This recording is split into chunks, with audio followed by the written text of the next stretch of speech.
Sunday talk. Good talk. News talk. Talk radio. The Tice man cometh. Stir up your Sundays with Richard Tice. From global current affairs to the issues that hit closer to home. Richard Tice. On Talk Radio. And a very good morning to one and all. It is Sunday, the 30th of January. Yes, I got the right month this time. And outside, the sky is bright. It is cheery. It is blue. I hope the same with you. We've got an action-packed, full-on show today. There's so much to talk about. I need at least 3 hours. We're going to be talking about shale gas, of course. That's the huge value that we've got that this government's not using. We're going to be talking, of course, about the Met Police, Cressida Dick, and Partygate. I'll give an update on my campaign, my hashtag Give It Back campaign on furlough. We need to talk about the Football Association, the FA, and cardiac issues as yet more dramas yesterday on football pitches. I'm going to be talking about Made in Britain with another great British company that's pushing forward with some entrepreneurial ideas, British Volt, talking to their chairman. And then we've obviously got to talk about the big international issue, the serious issue of Ukraine, what's going on there. We've got some great guests on that. And then finally, we also need to be talking about cutting taxes, not raising them, Boris. So we've got some amazing guests. We've got MPs, barristers, doctors, consultants, experts. Stay with us. And my big question to you, should Cressida Dick stay or go, given the shenanigans of Partygate and much more? And also, I want to hear from you. Is it right? Should we reverse the national insurance tax rise, or are Boris and Rishi right that they should keep it?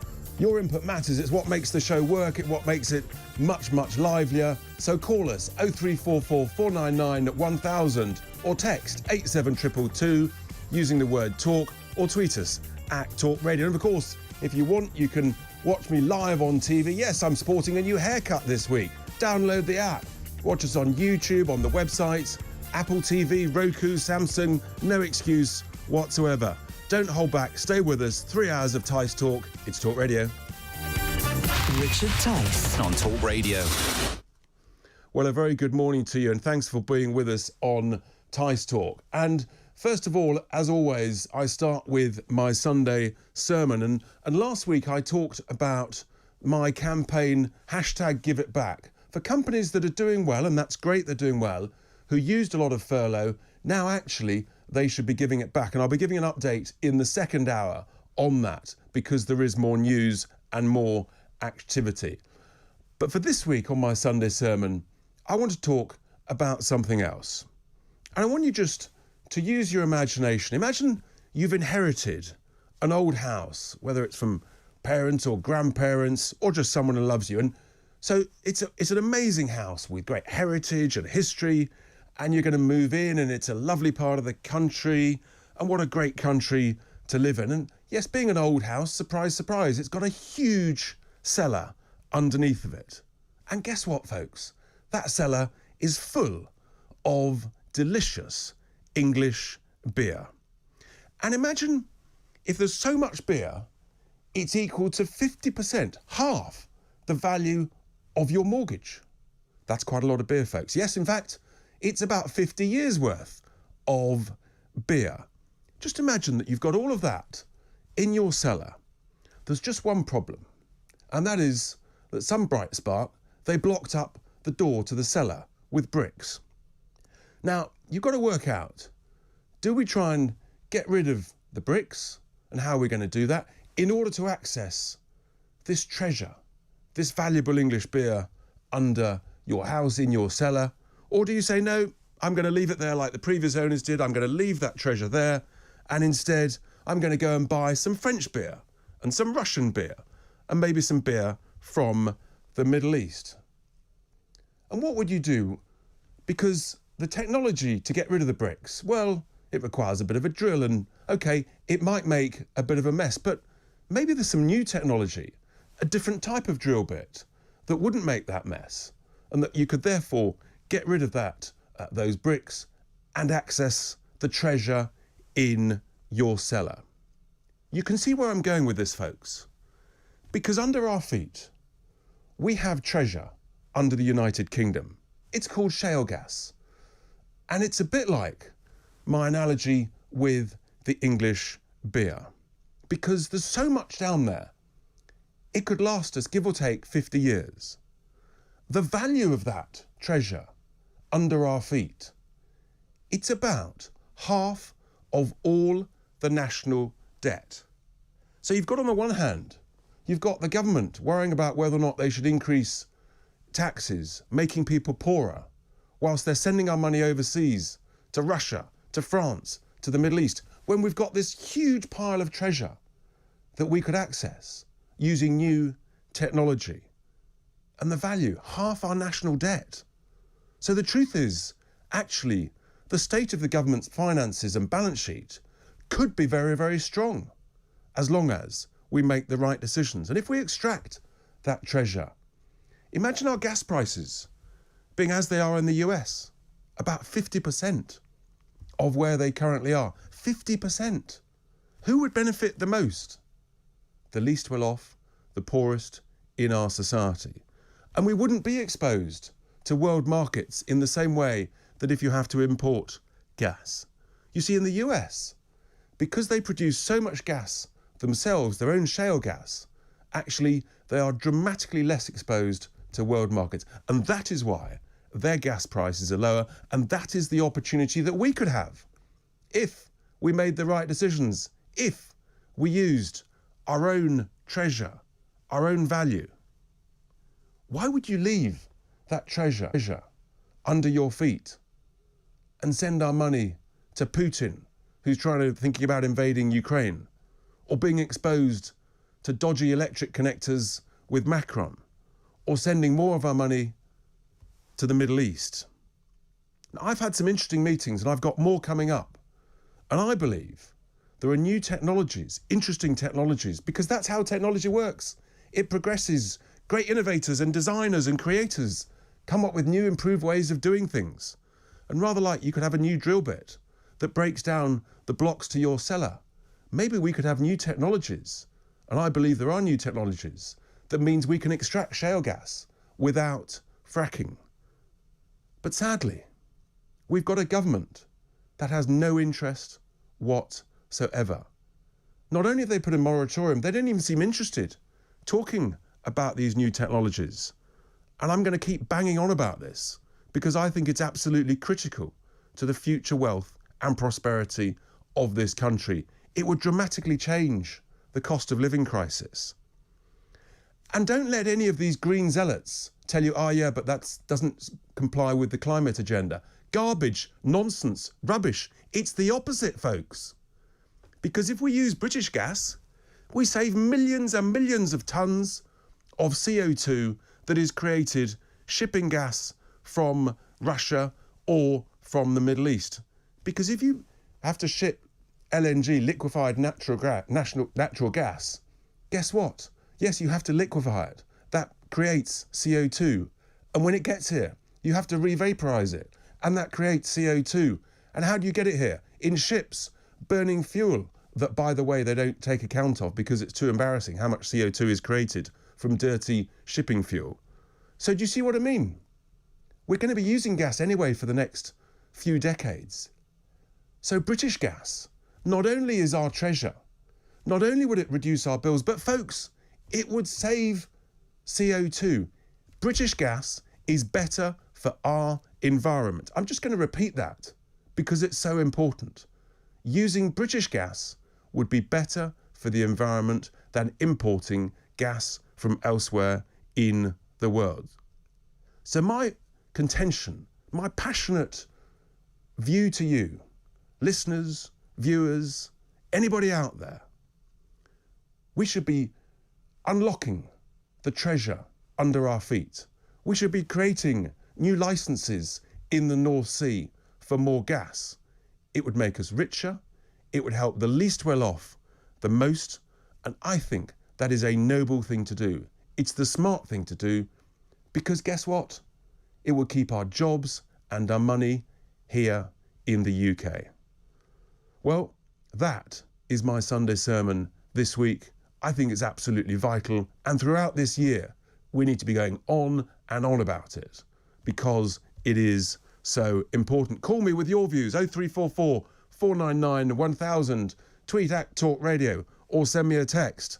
Coming up, we're going to be talking about, inevitably, the Sue Gray report, Partygate, the performance of the police, the Met and Cressida Dick in this hour. Stay with us. It's Tice Talk. It's Talk Radio.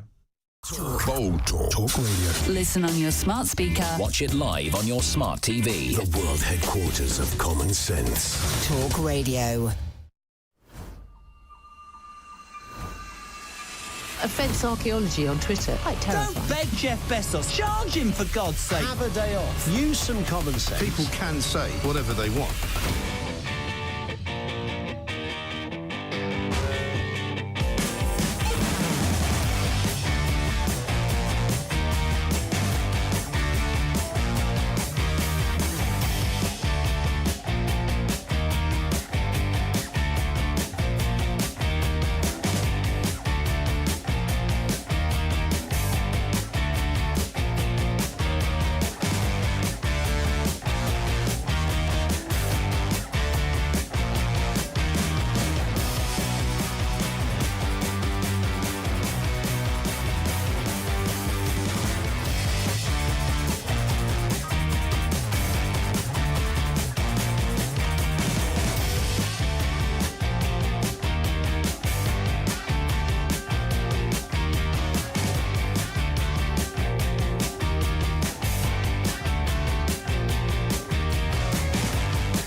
Talk Radio. At last, a radio station that's on your side. Arm yourself with knowledge. Listen or don't listen. Wide Angle Radio. Let's broaden our minds. Talk Radio. The home of common sense. Now on the telly. Welcome back to Tice Talk here on Talk Radio. Keep those tweets and texts and calls coming in 0344 499 1000. Now, whatever your views about the government, about the Prime Minister, I think it's fair to say that the Met Police have not had the finest of weeks, have they? Because originally they said they weren't going to investigate Partygate because it was too far in the distance. And then last Tuesday, they said actually they were investigating it, and that was a bit of a bombshell, but that the Sue Gray report could still be published and that they wouldn't in any way want to influence that.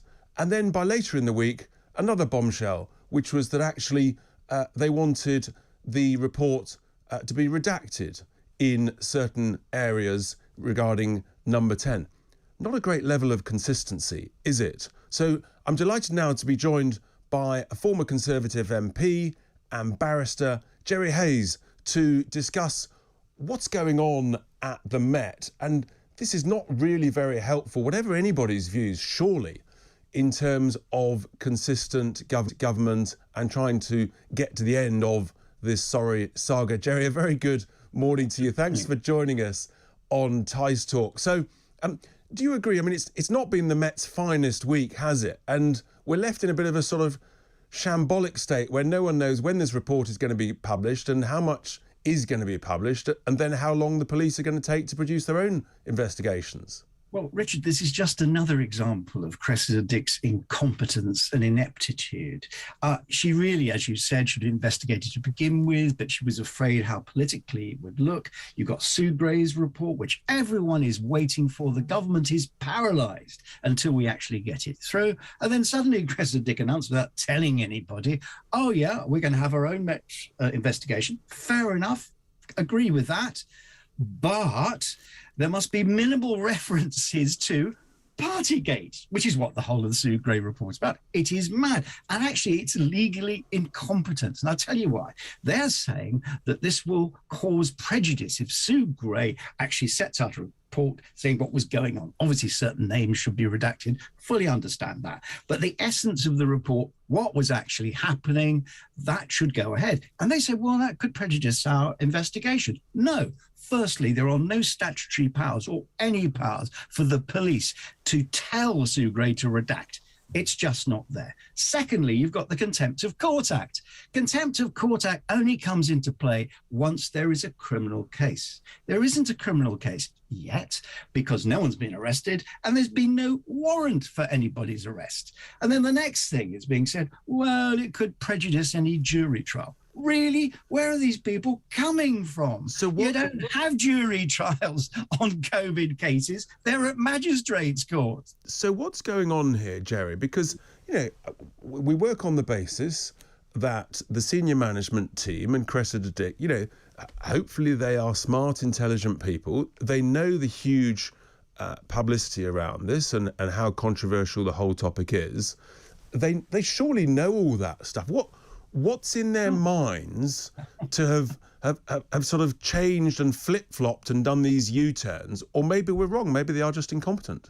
Well, look, you really answered your question, because at the end of the day, we often say, well, we used to, apart from cynics like us who know how governments actually, of all flavours, actually run. And that is, well, the cabinet has carefully considered these things. Yes, we must do this. And it's a logical conclusion. Very often governments act and the police at higher echelons act out of panic. And this looks out of panic. And this actually trashes the reputation of the Metropolitan Police Force, where we have to have confidence. She didn't deliberately intend to do this. It's just another Cressida Dick incompetence. And in answer to your initial question when you started the show, she should go. I don't know when, but she should go. Well, certainly that is the view. I mean, for example, Nazir Afzal, OBE, former Chief Crown Prosecutor of the Northwest, he's written a big piece in today's Mail on Sunday along those lines. I actually called for her to resign last year after the saga of the Sarah Everard vigil. I think that she's consistently shown bad judgment. There was, of course, the huge, I think, shocking report describing the Met Police as institutionally corrupt under Cressida Dick leadership regarding the Daniel Morgan case, which was horrific. And you just wonder why Boris and Priti Patel reappointed Cressida Dick for an extra 2 years extension to her contract. And the only ringing endorsement they could give her was that she was the continuity candidate. Hardly a fantastic shining light, is it? No, she's shot herself in the foot. The real problem here is most people will come to the lazy conclusion that this is an establishment stitch-up. In other words, that Cressida Dick has been lent on. I've seen no evidence, and it's not really been seriously suggested in sensible newspapers that is the case. Again, it's just incompetence. But with such consequences, Sue Gray, I am told, is absolutely infuriated. We all are infuriated. We want to get to the truth, and then backbenchers can decide what to do. Because I'm afraid this Prime Minister, who is, and I'm a Tory, who is rotten to the core, who everything he touches, he corrupts, has got to be held to account. And he's not been held to account at the moment. And in a sense, believe it or not, Joe, I actually have some sympathy with Tory MPs who constantly said for the last 10 days or 2 weeks, we've got to wait for the report in the expectation it was going to be published imminently. And now we've really got no idea. But you touched earlier there, Jerry, about the police panicked. But what's unclear to me is what was there to panic about? Because there was a lot of criticism and rightly so, that they never investigated in the first place. And they should have investigated in the first place. I can understand why, because of the various political ramifications. The Met Police have always had a difficult relationship with the Home Secretary, a difficult relationship with any government of the day. And then someone has told Cressida Dick, look, you're going to go in front of the London Assembly and they're going to ask you these questions. What do we do? Well, we must investigate. Good, fair enough. Don't disagree. But to say redact, and it has to be most of the report, so it is absolutely meaningless, to prevent a prejudice which cannot possibly exist at the moment, no, that is stupid. And I'm afraid at some stage, not now, because it would look terrible, she's going to have to go. But do you think in reality that they would have the courage to ask her to go before the end of her 2-year contract? I mean, because actually it's not just this, but if the leadership is so able to panic over this issue, then it doesn't really sort of give us confidence for those of us who live in London that it's a well-run force that's capable of properly policing, the whole capital city, of reducing crime, of preventing murders, in particular, for example, the record number of teenagers tragically murdered last year, and catching criminals. And we need that confidence, surely. I entirely agree. And you see, it's a kick in the teeth for all those police officers who work hard, who put themselves in harm's way to protect all of us.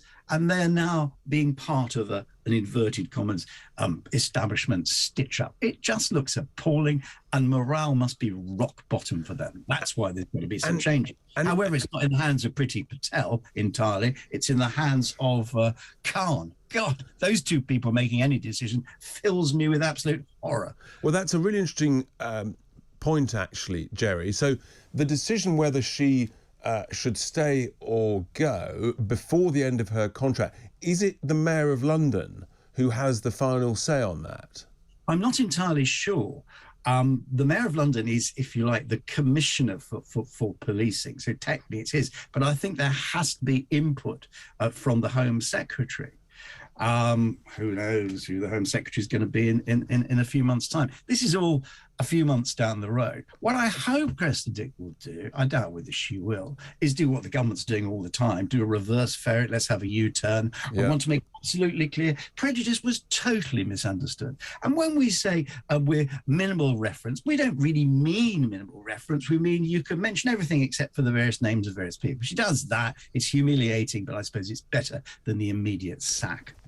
And you talked about sort of change at the top, and I'm a great believer in change at the top of the Met, because I think it does need new leadership, and it's not just the commissioner, actually. Sorry, it's not just Cressida Dick herself, but actually some of the other senior management.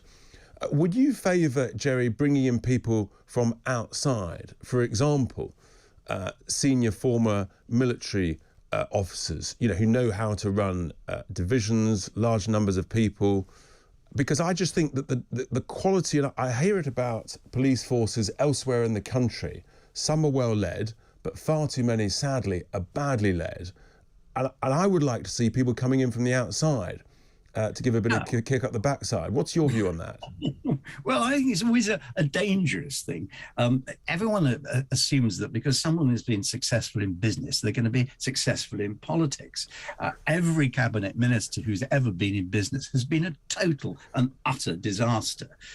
So we shouldn't go down that line. But what you're saying, get military people to run the police. Military people are really, really good at running the military, but they've never run the police. If you mean the same sort of common sense go-to attitude, the answer is yes. And I don't want to go into wokeism, because I just find it all incredibly irritating. Drive us all mad. But, well, it drives us all mad. And, where do you stop? Where is it stopping? But some of the decisions to arrest various people, there was this woman who was arrested, I don't know if it was by the Met or not, because she published a book about trans, and it upset one or two people. Whether arrested or not, I don't know. But they came down to see her. For God's sake, that is just stupid. But it doesn't say much. Sort of Sorry, go on. But if the decision to reappoint Cressida Dick was on the basis that she was the continuity candidate, and I've heard basically there was no one else they felt was better, it doesn't say much for the quality of the senior management team. And that's why I think that we should be prepared to think outside the box to try new things, to try new ideas, because actually that's how you make progress, as opposed to constantly going down the same line. I agree. But I think the answer is not the military. The answer is to go to other police forces. Find, a bright and talented and young person who has really understood what it's all about, which is about protecting the public. That's what it's all about, keeping us safe. As long as that is the main mission statement, you can't go too wrong, can you? You certainly can't, Jerry. I agree with that, but it seems to be in rather short supply. Jerry, thank you so much for that. That was Jerry Hayes, barrister and former Conservative MP, with his views on the Sue Gray report and the shambolic state of this whole investigation because of the decisions, the U-turns that the Met Police have made over the last week. Coming up, we're going to be talking later on in the hour about the woeful success rate of charges relative to crimes. Keep those tweets coming in because we want to hear your views, your thoughts, and the call.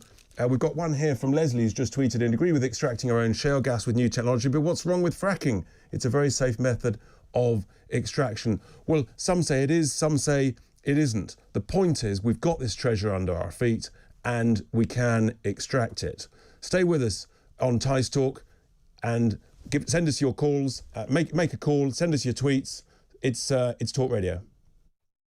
Bold Talk. Talk Radio. Listen on your smart speaker. Watch it live on your smart TV. The world headquarters of common sense. Talk Radio. Offence archaeology on Twitter. Quite terrifying. Don't beg Jeff Bezos. Charge him, for God's sake. Have a day off. Use some common sense. People can say whatever they want.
Richard Tice on Talk Radio. World headquarters of common sense. Talk Radio. Listen on DAB+. Watch it live on your smart TV. Richard Tice. Talk Radio.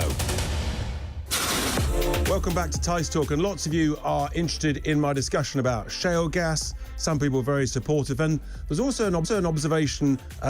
Peter, he tweeted in about the conversation that a caller had with Mike Graham, which was on Friday, about this. And that caller was concerned that actually, because of the geology under the UK, that it wasn't viable to extract. Well, actually, I heard that call. And so I actually rang the gentleman up to discuss it further, because the truth is that not only is there's no doubt that the gas exists under us, but actually hundreds and hundreds and hundreds of millions of pounds has been invested by a number of companies, including some very big companies, the likes of Centrica and Ineos, in trying to start this process of fracking. So on the one hand, yes, of course, you've got to make sure that it's viable, but of course it becomes ever more viable the more valuable it is.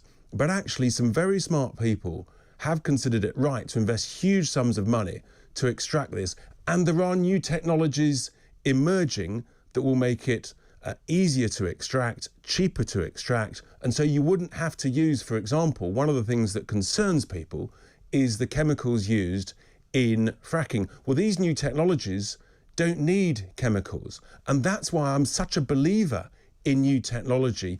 You've got to be prepared to look at things rather than just write something off, particularly when it is so valuable. Now, interesting, a tweet here from and someone who says, I don't trust the government to pass on the shale gas benefits to the end users. It didn't happen with the North Sea oil. Our prices were never that different from the rest of Europe. Well, you're right. It requires good leadership, strong leadership. But we can learn the lessons from the past, can't we? And they've passed it on in the US. And in Norway, with good leadership, they created a sovereign wealth fund.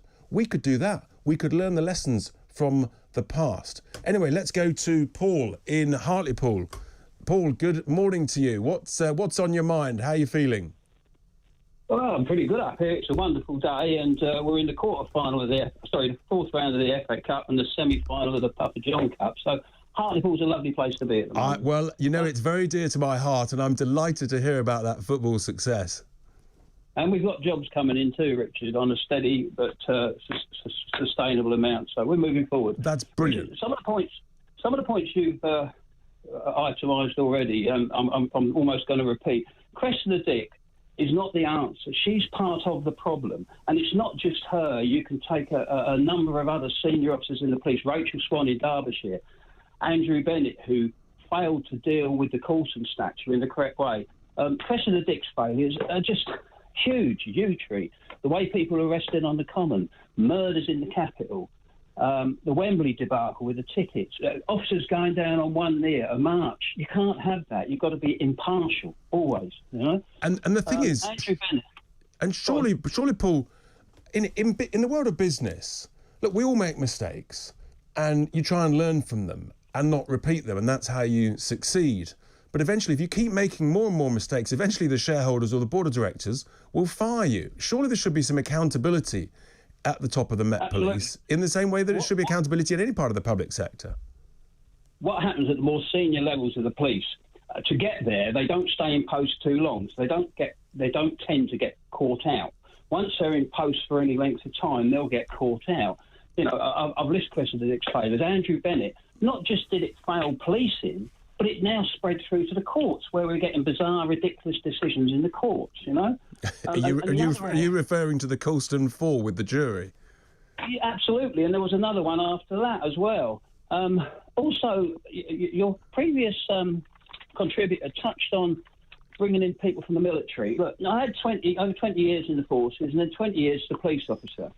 I'm telling you now that generally a military man will look at a problem, he'll say the glass is half full.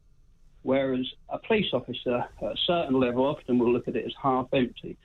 And what you'll get, if you brought in a GOC, a general officer commanding the Mets, and as an interim period, you'll get genuine leadership. And he or she will identify the shortcomings and then know how to deal with it. A lot of these guys in place now in the senior levels of policing, they're all from the same pot. And the other area that we've got to tackle is this quango called the College of Policing. It's like the House of Lords. It's like a daycare centre for failed police officers. It's interesting, actually. They go there. Yes. Go on. No, because actually, Harry Miller, he won a case against the College of Policing before Christmas, which was very significant. It's not not just that. They come out. I mean, if you said to me, look, you're a bit of a silly old fool and you talk too much, then I can go and report that as a non-crime incident. It's bizarre and stupid. And notwithstanding that, they've now brought in a degree for a police officer. Now, all knowledge is good. I accept that. But trust me, the best thief takers I ever came across were the lads and lasses that came from the council estates. They knew how to deal with the problems. It's no good if you're a Guardian reading chap with a degree tucked under your arm. You don't quite mix in the same. Well, my concern, Paul, is that you may have a degree, but that's not improving the conviction rate or the charge rate of crimes, as we're going to be talking about later in the hour. Paul, thank you so much for those thoughts. That's Paul in Hartlepool, where it's bright and sunny, and the team is doing well.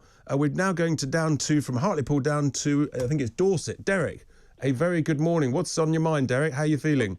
Well, I'm trying to calm down, Richard. Oh dear, I haven't got the blood going, have I, Derek? Well, you are absolutely right, 100% on unlocking the treasure beneath our feet. I would suggest that people go on their computers and get a special debate in the House of Commons, get 100,000 people asking for a special debate for what you're saying is 100% right.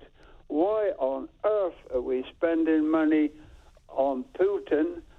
We could use some of that money to develop green energy, small nuclear stations, wave power. That's point one. You're 100% right. Secondly, the BBC today made me so angry that as you get old, you shout at the TV. They demanded to know what NATO would do. Would they put boots on the feet in Ukraine? They did. From the NATO secretary demanded to know, and from the foreign secretary. You never tell your enemy what you're going to do. Yeah, well, you leave them guessing and you negotiate from a position of strength. You're so right, Derek. But Derek, I have to ask you, Derek, what were you doing watching the BBC when you could be watching talk radio? And, I mean, you'll learn your lesson, Derek, surely. I listen to talk radio too much, and I apologise to your listeners for being on there too much. Speaking now, let me get the third point out. MPs should demand a special debate in the House of Commons from the Speaker and vote on ignoring Cressida Dick completely, as the police ignore the laws of our country when it suits them, as they did in Bristol and the other well, it's an interesting idea, Derek. Thank you for that. And actually, I wonder whether over the next couple of days, if it looks like the police investigation is going to take too long, maybe the Tory MPs will seek some form of mechanism, and I don't know what that is, in order to be able to get the report published pretty much in full. I mean, I think I'm very much of the view it should be published absolutely in full, and I'm sure there's plenty of MPs from both sides of the House that will be looking for that mechanism. That was Derek in Dorset with his views. He won't be watching the BBC, I suspect, in order to keep the blood pressure down. Lots of tweets coming in. Keep those calls coming in. 0344 499 1000. Philip says, great start to the energy debate. 50 years of shale gas, but also 200 years of coal. Well, yes, that's true, but we are trying to make sure that we move forward and we reduce our emissions and use cleaner energy, and that's the right thing to do, but it must be right. And there are one or two tweets coming in about concerns about fracking, but then surely let's try new things. Let's use the ability to invest in new technologies, in new ways of doing things when you've got this huge pile of treasure under our feet. It really does seem so obvious to me. We've got one that's just come in here. Please say UK gas to differentiate from the company British Gas. Well, it's a fair point, actually, from Wayne in Nottinghamshire. I just love the word British. I just really do, and that's why I keep using it. What about the option, Wayne goes on to say, about creating a new UK gas nationalised company that would focus only on our own resources? I do think it's an interesting point, because the reality is this gas under our feet, it's owned by all of us. It's not owned by the energy company. They get a licence to extract it, whether it's gas or oil, but actually it's owned by all of us. And I am concerned that civil servants and government ministers haven't negotiated very well in the past in making sure that enough of the returns goes to us, the taxpayer, the people who own this treasure under our feet. Coming up, we're going to be talking again about the police across the whole country, their woeful performance in charging just 6% of crimes now resulting in charges. That's not even convictions. So stay with us. And then in the second hour, I'm going to be talking to Dr. Asim Malhotra about some of the concerns about cardiac issues, about people collapsing with chest pains. And we need to know what's going on, and my letter to the Football Association. Stay with us. It's Tice Talk on Talk Radio. Bold Talk. Talk Radio. Listen on your smart speaker. Watch it live on your smart TV. The world headquarters of common sense. Talk Radio. Offence archaeology on Twitter. Quite terrifying. Don't beg Jeff Bezos. Charge him, for God's sake. Have a day off. Use some common sense. People can say whatever they want.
Talk Radio. The home of common sense. It's not all bad news. It's Talk Radio. Snappy. Without compromise or comparison. Radio you can't turn off because the switch is broken. You have a laugh, ain't you? Discuss, debate, deliver. Talk Radio. Welcome back to Tice Talk this Sunday morning. It's bright and cheery outside, but I'm afraid the news is not very bright and cheery about the success of our police forces up and down the country in actually charging people with crimes. Well, if you look at about 6 or 7 years ago, the percentage of charges to crimes was about 15%. Even that, frankly, feels pretty poor. But it's declined down to not 10%, not 8%. No, folks, it's now down to just 6% of crimes end up with someone being actually charged. That doesn't mean convicted, that just means charged. And I just don't think that is good enough. I mean, if you didn't know that statistic, you was just to sort of guess. What would you guess? Would it be 30%, 40%? Why shouldn't we have an ambitious target of 50% and be bold and go for it so that criminals know there's every prospect that actually they won't get away with it? Well, I'm being too ambitious. But my next guest hopefully will help us on this. Peter Blexley is a former Met detective in Scotland Yard. Peter, a very good morning to you. So, look, I haven't obviously been a police officer, I haven't worked in the Met, but it feels to me, and of course it's not just the Met, but across the whole country, Peter, you know, this percentage rate of charges compared to actually crimes committed, I mean, it really does undermine confidence, doesn't it? What am I missing? It most certainly does, and I am not going to beat around the bush. British policing is in crisis, and there are so many, numerous examples of that, including this catastrophically low percentage rate for people being charged with crimes. The decade of austerity, of course, did not help because it dramatically reduced police officer numbers and the number of back office staff, and that did have an impact despite some, quite frankly, ludicrous politicians saying that it wouldn't. The chickens have come home to roost in that regard, and I accept that this government is trying to readdress that balance. However, policing in 2022 has become a one-stop shop for all of society's ills. It is not merely a matter of trying to catch the bad guys, of cops v robbers. That all went west a very long time ago. And as long as our police are engaged in so many numerous matters that are not crime-related, then I don't see that very much is going to change. Well, it's interesting, actually. You remind me, a few years back, Peter, I did a shift with a squad car, a fast, a high-speed response car here in London to understand it a bit more. And I have to say, I came away from that with the conclusion, I think similar to what you've inferred, that much of what they were being asked to do was acting like a glorified social care service or an extension of social care workers, and not enough on actually being present to try and catch criminals and be out on the beat in places where antisocial behaviour or something might happen. Yes, indeed. That notion of a police officer turning up for duty early in the morning, for example, and being told by their sergeant that this is the beat you will patrol today, has long since gone, unfortunately. And not only, as you allude to, do the police officers do a kind of social work role in many aspects, they are also mental health workers for an awful lot of their time, because they get called, perhaps understandably, to people that are suffering a mental health crisis. And if that happens to be out of hours, for example, after 5 p.m, then the likelihood of a mental health expert being able to rapidly attend and properly attend and be trained in how to deal with these crises, that's not going to happen either, unfortunately. And so if you go to any A&E department at any time of the day, the chances are you will see a police car in the car park because there are officers in there for some reason or another. Indeed, Peter. So in terms of the leadership of the Met, there's a lot of pressure on Cressida Dick. She had a contract extended for 2 years by the Prime Minister and Priti Patel just a few months back. What do you think of my idea that actually maybe there isn't the quality of leadership in the Met and that we need to do something that hasn't been done before? And I accept that there are many people who say, well, they won't know how this works, but bringing in people possibly from the military who have got experience of commanding large numbers of forces successfully to try and improve the quality of the leadership, which would hopefully result in improved results and performance, such as the charge rate. There's no doubt in my mind that Cressida Dick has made a catastrophic error of judgment in relation to this whole Sue Gray report situation. And consequently, the Met Police are now mired in a very, very bad situation, all of their own making. But to touch on your broader point about police leadership, there are serving police officers who can't come on your show and tell the truth. So I'm going to try and do some of those officers a favour now by telling you and your listeners how it is. It appears to many people that there becomes a certain level of policing when you get to a particular rank, when the job becomes about self-service and not public service. Only this week, a police officer said that they and their colleagues have come together to ensure that should one of those officers lose their lives in the line of duty, that the management cannot come to the funeral, because that is of such low regard in which they hold them. And that is a mighty powerful thing for rank and file frontline police officers to say. There is a problem within many of the senior ranks of the Metropolitan Police, and I suspect in other constabularies as well. I would call for a royal commission. And I can hear some people's hearts sinking when we say, oh, royal commissions, they take so long, they're inconclusive. Policing today is not fit for the 21st century in many regards. It needs to be looked at in the round, because we now are in the age of the internet and online crime. Absolutely. Absolutely, Peter. And, you know, we've got to be prepared to try